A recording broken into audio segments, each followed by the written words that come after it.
Content ক্রিয়েশনের নামে যত্রতত্র ব্যক্তিগত গোপনীয়তা লঙ্ঘন এবং সাইবার অপরাধ রুখতে কঠোর অবস্থানে যাচ্ছে সরকার। গত ২১ এপ্রিল জাতীয় সংসদে ডাক, টেলিযোগাযোগ ও তথ্য প্রযুক্তি মন্ত্রী ফকির মাহবুব আনাম স্পষ্ট করেছেন, অনুমতি ছাড়া কারো ভিডিও ধারণ এবং তা প্রচার করলে কার্যকর হবে ২০২৬ সালের নবপ্রণীত সাইবার সুরক্ষা আইন। পাশ হওয়া এই আইনের ২৫ নম্বর ধারা অনুযায়ী ডিজিটাল মাধ্যমে কাউকে ব্ল্যাকমেইল, যৌন হয়রানি বা রিভেঞ্জ পর্নোগ্রাফির উদ্দেশ্যে কোনো তথ্য বা ভিডিও প্রচার করলে তা দণ্ডনীয় অপরাধ হিসেবে গণ্য হবে। এই অপরাধের দায় অভিযুক্ত ব্যক্তি অনধিক ২ বছরের কারাদণ্ড বা ১০ লক্ষ টাকা অর্থদণ্ডে দণ্ডিত হতে পারেন।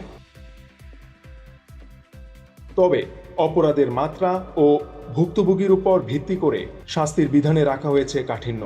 ভুক্তভোগী যদি নারী বা অপ্রাপ্তবয়স্ক শিশু হন তবে অপরাধীর সাজা হবে ৫ বছরের কারাদণ্ড এবং ২০ লক্ষ টাকা অর্থদণ্ড।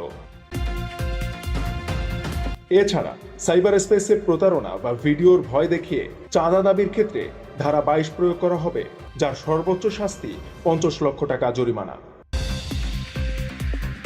প্রযুক্তিগত নজরদারি ও তাৎক্ষণিক ব্যবস্থা গ্রহণে বিটিআরসি এবং নবগঠিত জাতীয় সাইবার সুরক্ষা এজেন্সিকে দেওয়া হয়েছে বিশেষ ক্ষমতা। ৮ নম্বর ধারা অনুযায়ী মহাপরিচালক চাইলে যে কোনো ক্ষতিকর কন্টেন্ট অপসারণ বা ব্লক করার অনুরোধ করতে পারেন। এছাড়া আন্তর্জাতিক মানের ডিজিটাল ফরেনসিক ল্যাবের মাধ্যমে ভিডিওর উৎস এবং অপরাধীর ডিভাইস দ্রুত শনাক্ত করা সম্ভব হবে।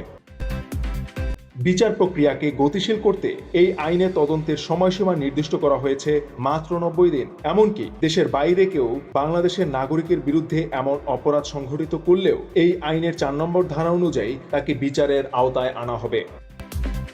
ডিজিটাল প্ল্যাটফর্মে সৃজনশীলতার আড়ালে সাধারণ মানুষের ব্যক্তিগত জীবন ও সম্মান যেন ভুলুণ্ঠিত না হয়, মূলত সেটিই নিশ্চিত করতে চায় সরকার।